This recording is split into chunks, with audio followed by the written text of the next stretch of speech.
Hello everyone, আসসালামু আলাইকুম। কেমন আছেন সবাই? তো আজকে আরেকটি নতুন ভিডিও নিয়ে আপনাদের কাছে হাজির হয়েছি। আজকের ভিডিও হচ্ছে আমার আম্মু তারিন, মানে তারিন ব্লগের তারিনের বার্থডে আজকে। তো আজকে বলতে 2 দিন আগে হয়ে গেছে, 23 তারিখ বার্থডে ছিল। তো ভিডিওটা আপনাদের সাথে পরে শেয়ার করতেছি। আমরা এত বড় করে সেলিব্রেট করি নাই, আমরা ছোটো করে জাস্ট এই একটা কেক এনে বাসায় কাটছি। তো বড় করে সেলিব্রেট করলে অবশ্যই আপনাদের সাথে সেটা শেয়ার করতাম। তো সবাই আমার মেয়ের জন্য দোয়া করবেন, আমার মেয়ে যাতে সুস্থ থাকে, ভালো থাকে। আর আমার ভিডিওগুলো আপনাদের কেমন লাগে অবশ্যই কমেন্ট করে জানাবেন। আমার ভিডিওগুলো যদি আপনাদের ভালো লাগে অবশ্যই লাইক করবেন, কমেন্ট করবেন আর সাবস্ক্রাইব করবেন, পাশে থাকবেন, সাপোর্ট করবেন।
তো আজকে এখানে তারিনের বার্থডে উপলক্ষে বেশি কিছু করা হয়নি, দেশি মুরগির মাংস রান্না করছি।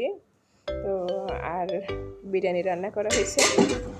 তো অনেক কিছু আয়োজন করছি, বাট দেশি মুরগির মাংস আর বিরিয়ানিটা হচ্ছে স্পেশাল। গরুর মাংস আছে, মানে ডিমও করছি। তো আচ্ছা ঠিক আছে, ভালো থাকবেন, সুস্থ থাকবেন, আমাদের জন্য দোয়া করবেন। আসসালামু আলাইকুম।